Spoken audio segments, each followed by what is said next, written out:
Hi, I'm Femi OK and you're in the stream. Today, is it time to stop asking that awkward question about working women with families? Can they really have it all?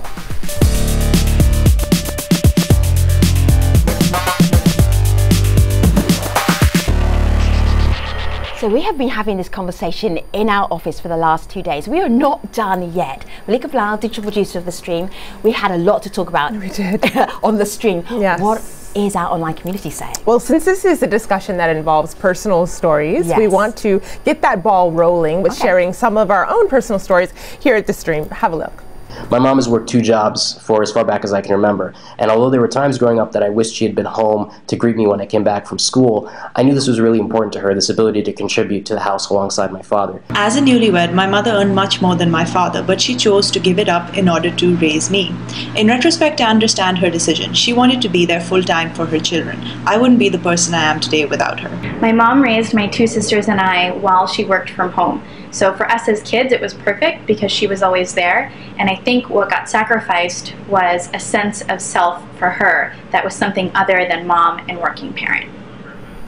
Those are their stories. We want to hear yours as well, so tweet us with hashtag AJStream. Joining us in the studio, we have Tina Kakera, and Tina will help us unpack this whole issue about can women have it all? She's a lawyer and a mother of a 2-year-old daughter.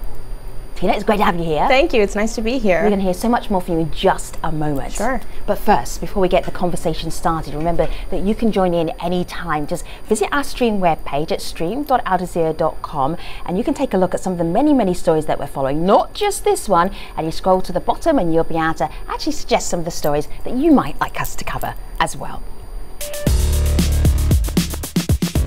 I'm Cassie Kissel. I'm a stay-at-home mom and a full-time student, and I'm in the stream. So it's impossible to be a working mother without hearing that having it all catchphrase. Early this month, PepsiCo CEO Indra Nooyi created a buzz when she shared her opinion. I don't think women can have it all. I just don't think so. We pretend we have it all. We pretend we can have it all. You know, my husband and I married for 34 years. And we have 2 daughters. And every day you have to make a decision on whether you are going to be a wife or a mother. In fact, many times during the day, you have to make those decisions. My observation, David, is that the biological clock and the career clock are in total conflict with each other. Total, complete conflict. When you have to have kids, you have to build your career. Just as you're rising to middle management, your kids need you because they're teenagers, they need you for the teenage years. And that's the time your husband becomes a teenager too. So he needs you. Sorry. They need you too. So what do? And as you grow even more, your parents need you because they're aging. So we're screwed. I mean, we cannot have it all.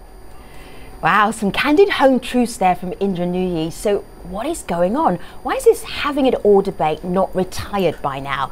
Maybe it's time to rethink the conversation about working women, and we have the perfect guest to do that. So from New York, I'm joined by Karen Hudson. She's deputy editor of mummynoir.com and a working mum. From LA, we have Trevor Mulligan. Hello. And Trevor is a stay-at-home dad to 2 young boys. Hi, Trev.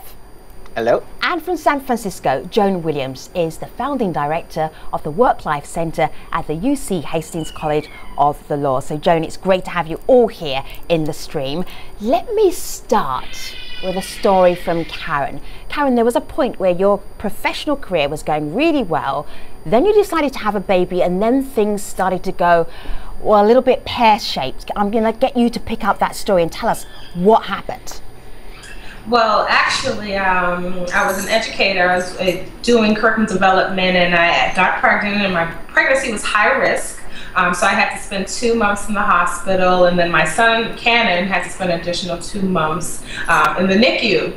Upon departure, I looked at the time off that I had, and I didn't have much time left. So I only got to see him like a month after he was released out of the hospital.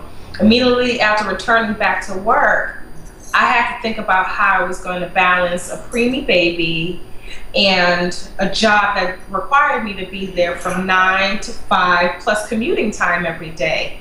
So at that point, I said, in order for me to thrive and to be able to be the mom that I wanted to be to him, I had to take my life in control. So I left the job and I became an unpaid intern because I was on a path to having it all, having what I aspired to be, which were my goals, to be in the media, to be in a parenting site or being a parenting world. So I left my job and I became an unpaid intern and then crafted this site alongside the Mobile Media Group umbrella.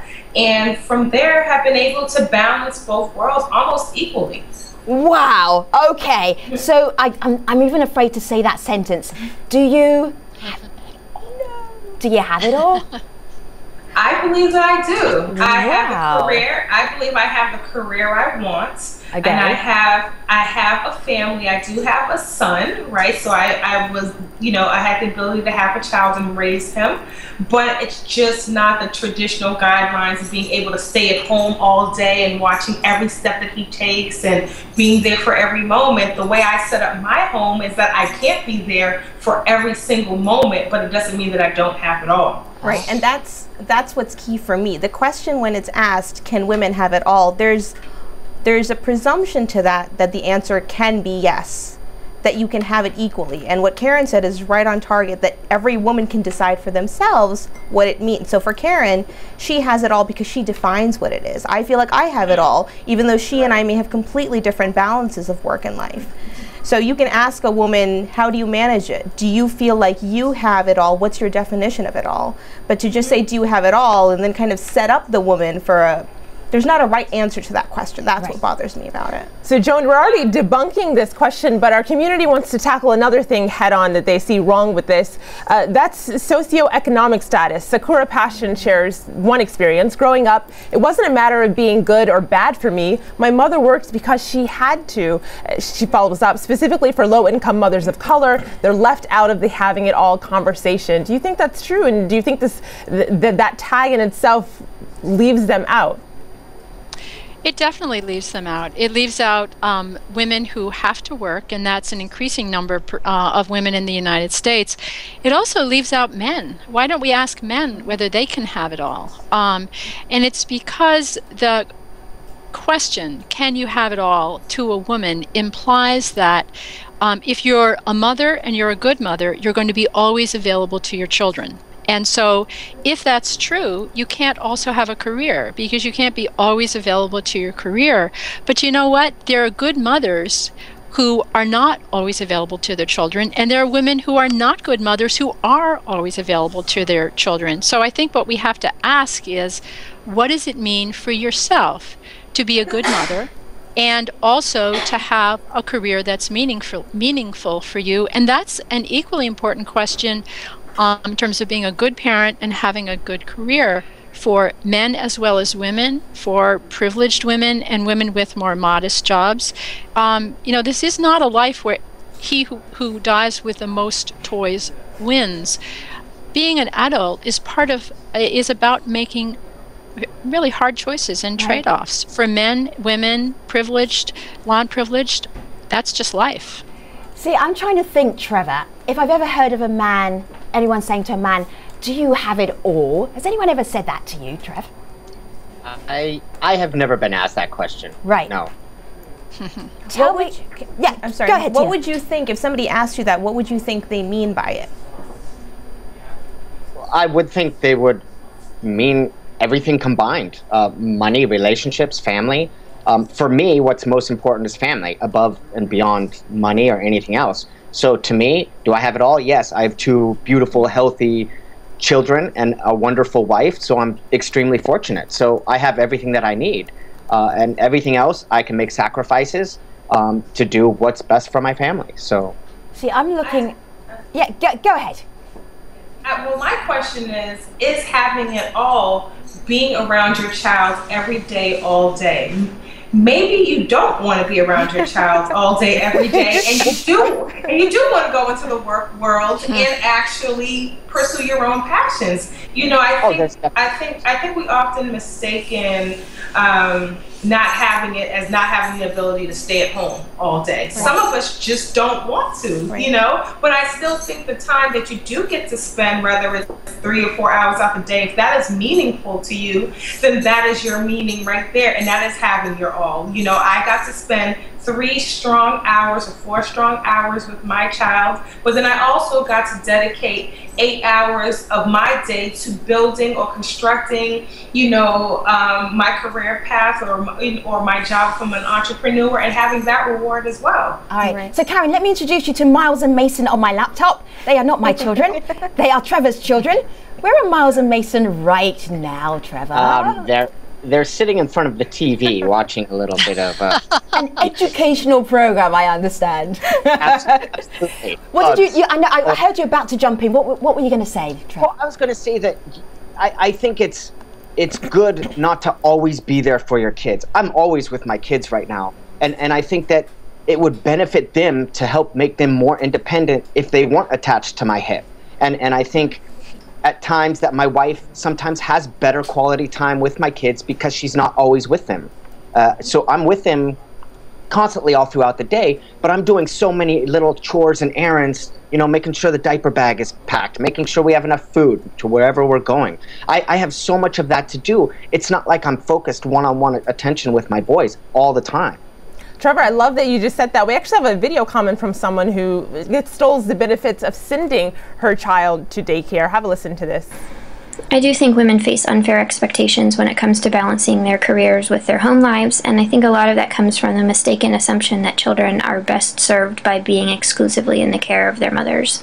My career benefits me and my family because it makes me a happier, more content person who contributes to society, but it also means that I can afford quality daycare for my daughter, and she benefits from being in an environment with teachers and classmates who help her learn and grow.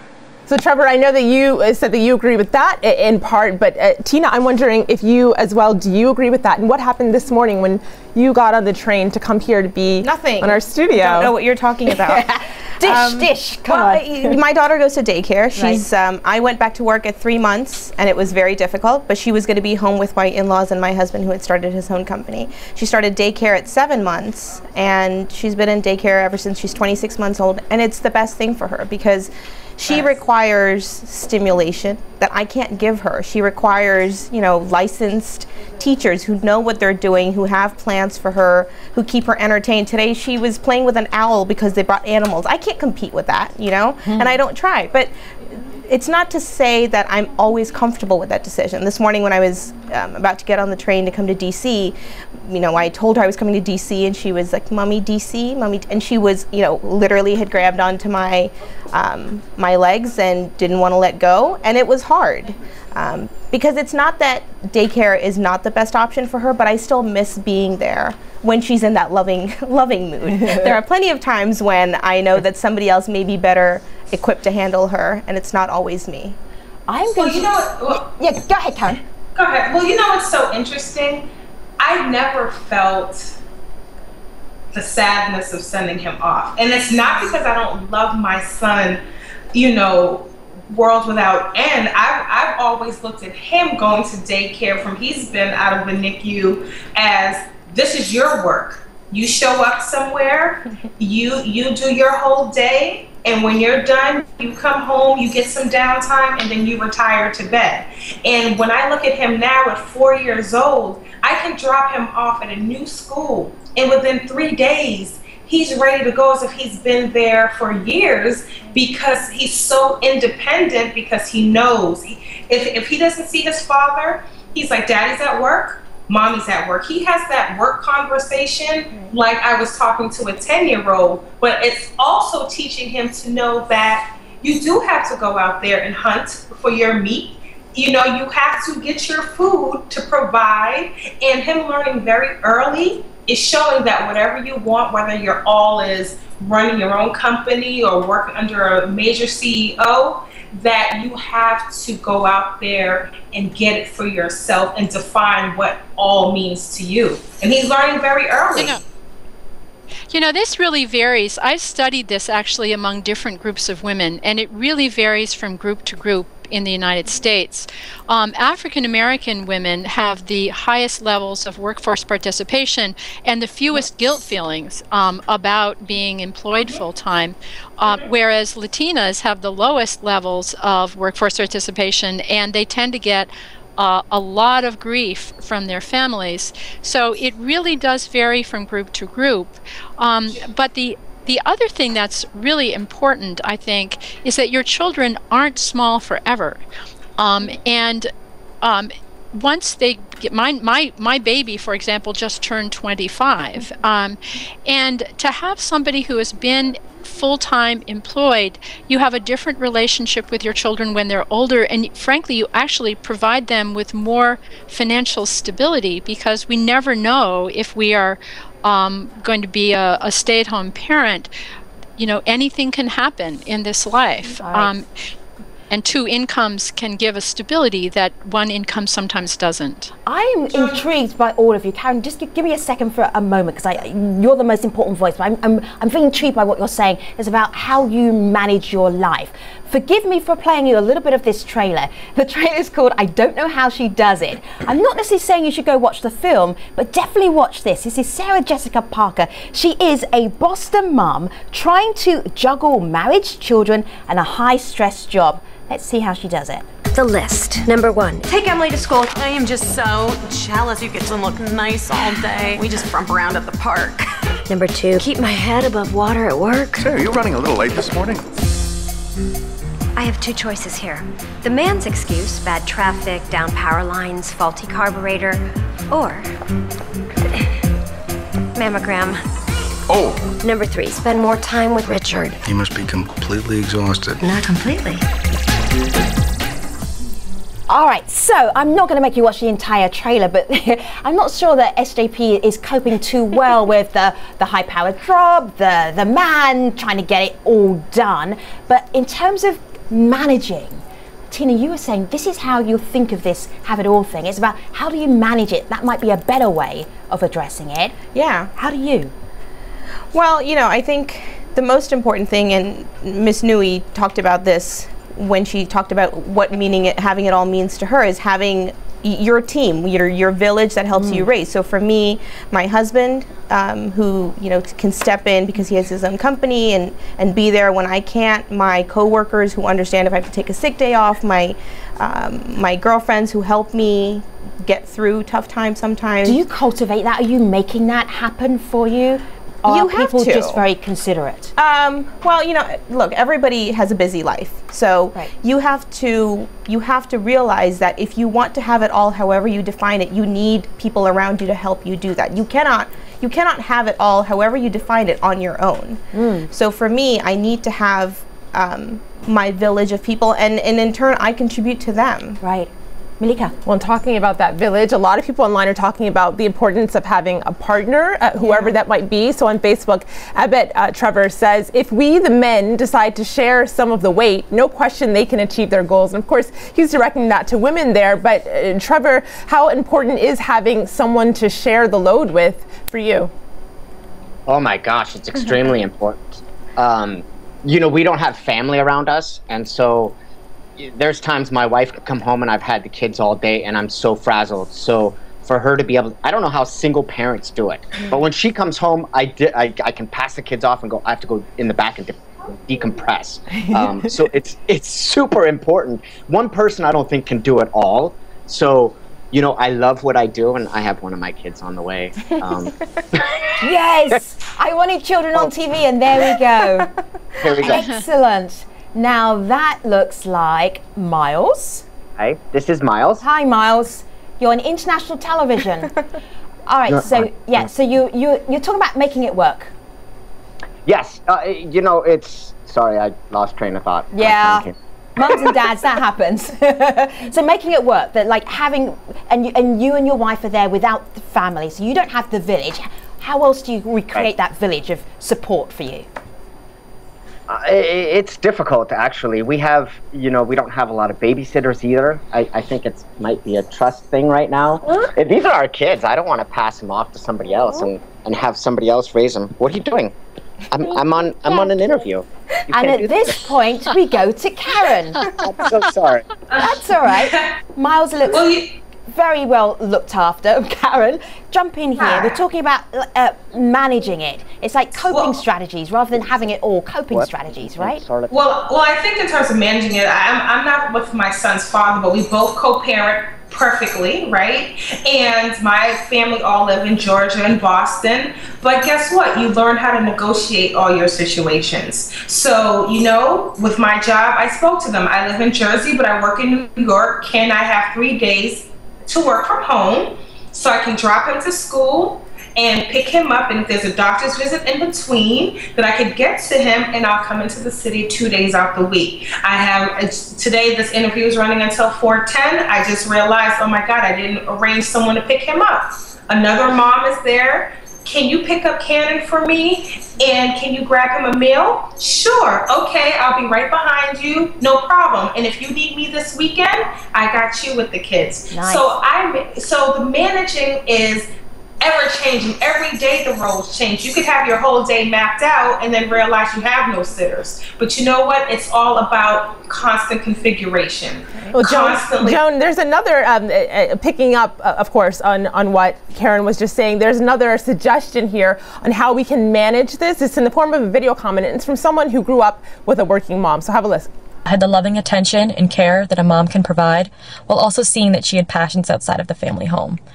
She was able to do so because her employer allowed her to have the evenings off and had flexibility in her time frame. My father was not allowed the same flexibility, and I think motherhood would be easier if employers provided the same kind of equal time off. So Joan, while that video comment was speaking, Tina was nodding her head. Do you also agree? Some of this is on the workplace, the onus of the workplace? I was nodding my head too. Very often men want to take equal parental leave, for example, and their employers send them the message that if they do, that's going to be looked at very, very negatively. We call it the flexibility stigma for fathers. And in fact, the studies show that fathers are seen as too feminine if they take a full parental leave. So a lot of this is not what men want and what women want, but what their employment forces them into, those straitjackets. I'm just going to share one little more clip for you, and this comes from NBC, from a morning show called The Today Show. You're about to see Mary Barra. She is the CEO of General Motors. She was on to talk about a very serious issue that's happening with General Motors, and then towards the end of the interview, this question was asked. I'm really intrigued to see what you have to say about this. You said in an interview not long ago that your kids said they're going to hold you accountable for one job, and that is being a mom. Correct. Given the pressures of this job at General Motors, can you do both well? You know, I think I can. I have a great team. Right, you know what he's really asking? That's code, right, for can you really have it all? I'm just going to go around everybody just to see what is the reaction to that, and do we want to kill that question right now, right here? Joan. It's code for you're a bad mom. I mean, I guarantee you he has never asked that of a male CEO. Wow. And so by saying, can you have it all, he is signaling, you know what? You're ignoring your children, you're a bad mom. We should kill that question. Okay, it's dead as far as Joan's concerned. Karen? Is there a better question? On that? Yeah, is there a better question? The question is, I do have it all because I'm doing what I want in my life, and I'm still doing what I need to do in your life. And mommy has the right to do what she wants to do in her life, which is pursue her passions, just the way I take care of you and handle your day-to-day living. You know, your expenses and all these things that I provide for you. Okay, that comes from this. Mummy has spoken. I think that Trevor wants to kill the question too. Tina, is the question dead? It should be. Okay, it should be. We have officially killed it, right? I don't know if we've killed it, but it should be. We are never going to ask that question again. Thank you very much to Tina, to Karen, to Trevor, to Joan. If you've loved hearing from them, there's so much more in the post show at stream.aljazeera.com. So, on the next show, for some, shopping, excessive amounts of food, and enjoying TV shows has become the new Ramadan. So have people lost the true meaning of the holiest Muslim month? We will be discussing that tomorrow. Until then, see you online. Thanks for watching.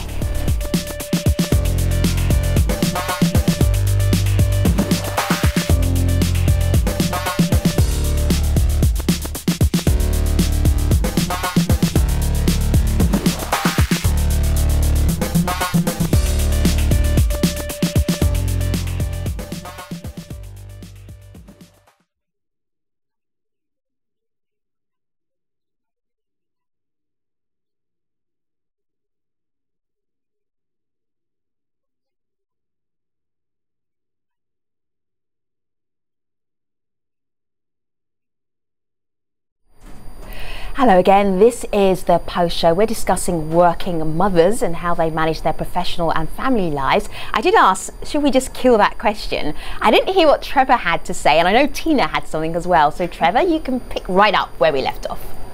I do think we should kill the question, and I think that it's more important to know if you're personally satisfied and personally happy with the life that you're living and doing what you can for your family and friends around you. So if you can have it all, nobody can have it all. So you might as well just forget about that and just go straight to the point of if you're happy or not and you're doing what you need to do. How much do you have, do you think, Trev? Me? I have everything I could possibly want right now with my 2 healthy boys. I get a play as so much. My 4-year-old, I take swimming. I take both my kids swimming. 4 days a week. They're both amazing swimmers at their age right now. My 4-year-old boy is surfing. He actually, we just entered him into his first contest just to have him get experience, and he came in 4th out of 5, which is incredible. He's like 2 years younger than everybody else that's out there. Your child is a genius, Trevor. I live vicariously through my kids, and I love it. It's so fulfilling. Trevor? You know, will you adopt me? I want to go swimming every day. Yes, Joan, what do you want to say? I wanted to jump in, and you just hear the joy in Trevor's voice when he talks about his kids and his life. And that's actually what the research shows. I always summarize it as, if mama ain't happy, ain't nobody happy. That's actually what the research shows. And so what I see from Trevor is, the answer is not be a stay-at-home parent, work full-time. The answer is do what makes you happy, do what makes you fulfilled, make sure your joy is part of that equation, and everything's going to work out really well.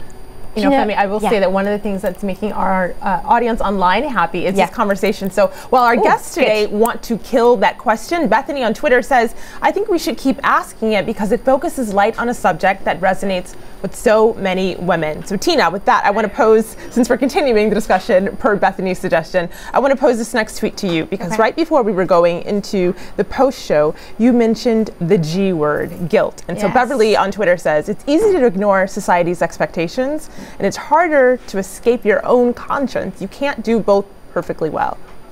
Yeah, but I definitely think it's up to women to decide that once you decide what makes you happy, don't feel guilty about it. The reason, and I hate that Matt Lauer asked Ms. Barra that question about whether she can be a good mom, but in a previous interview she said she felt bad for missing her son's junior prom. Sure. She's the CEO of General Motors and she has those feelings of guilt, and I think that's what's hard. If she was a man, I don't think you'd hear that question. Well, I don't know that a man would feel that guilt, but he certainly wouldn't say it in an interview. He wouldn't say it on national television. Right. And I'm not saying women shouldn't express their guilt, but I feel like once you come to terms with what you want, you have to accept it so that your kids don't make you, you don't want your kids to Do you think we should just get over it and not say it out loud anymore? No, I mean, if you're feeling it, say it, but just come to terms with it. The last thing I would want is for my daughter to know that I'm feeling guilty, that I feel like I'm not a good mom, because then she'll just run with that. I hear an from Karen. I think the question should continue. I think it's a valid question. But again, it's also the type of question where, as we said before, it's based on what you think having it all really is. If you are a stay-at-home parent, is it because you really want to be, or is it because you have to be? So if you have to be, of course you're going to make do with it, and and you're going to enjoy it. But if you have the option to work and pursue your passions, you can't fault someone for wanting to chase their own personal dreams. And granted, they may sacrifice things like time, but you can't really badger someone because they're doing the things that also make them personally happy. I think the question is a problem, though. We could change it for everybody and not just women. Then. Trevor, I love that you said that because I actually have a tweet here for you. So Anna on Twitter says, why don't we ever hear about working dads or men needing to find a work-life balance? We need to have a balance for both roles. So Trevor, in your own personal life, your male friends, how unique are you? Oh, I'm extremely unique, but I'm extremely unique in the fact that I don't have a lot of friends right now because I spend so much time with my kids. Aww. At one point, Well, at one point, it's true. From my job, I came from advertising and would go out and have happy hour. And they'd call me up and be like, okay, we're going to happy hour. Are you going? Well, I can't. Sorry, I have my kids. By the second or third time, they stopped calling. So, I still have these friends. I just don't hang out with them as often, so I don't see that. My focus of my life right now is with my kids. I have a limited amount of time, and that time's going to be gone, and I will never get it back. So I want to enjoy it and do as much as I can with it while I can. Trevor, do you feel any guilt not being able to have your life outside of your children? Not right now. I don't think I would say it's guilt. I don't experience that guilt aspect of it. I know my wife experienced that guilt because she's at work and she feels like she's not here as much as she would like to be. And I try to help her with that as much as I can. That's a difficult thing, and I have empathy. I haven't gone through it. I don't understand it fully, but I can understand what she's telling me and how she describes what she's feeling with it. And it would be difficult for anybody, man or woman, I think. Trevor, I have to show you this cartoon because it made a lot of us laugh, and I'm not sure that I think it might be a little bit sexist, so I want you to have a look at it on my laptop here. And it's the business woman coming home, and the kitchen is a mess. The dog is in the kitchen, the child is feeding the dog, and the mum says, "You missed a spot."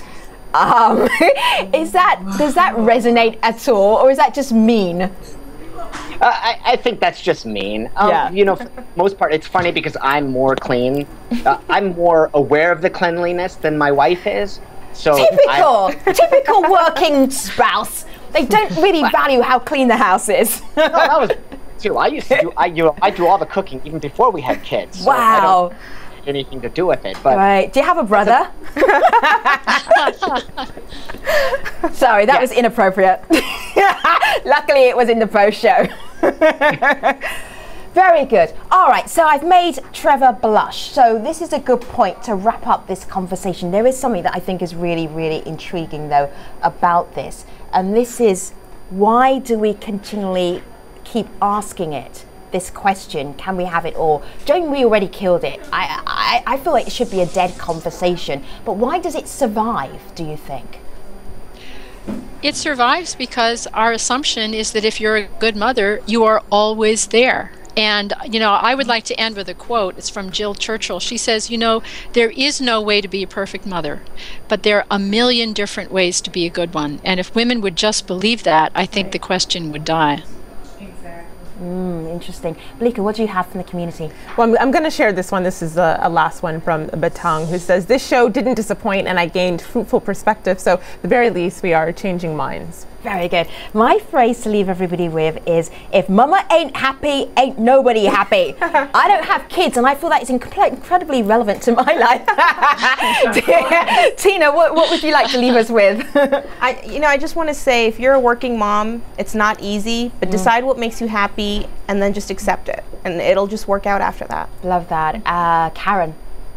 I second Tina. I think do what you love, and and teach your children, like, this is my passions, and pursue yours as well. I think it's it's a good thing.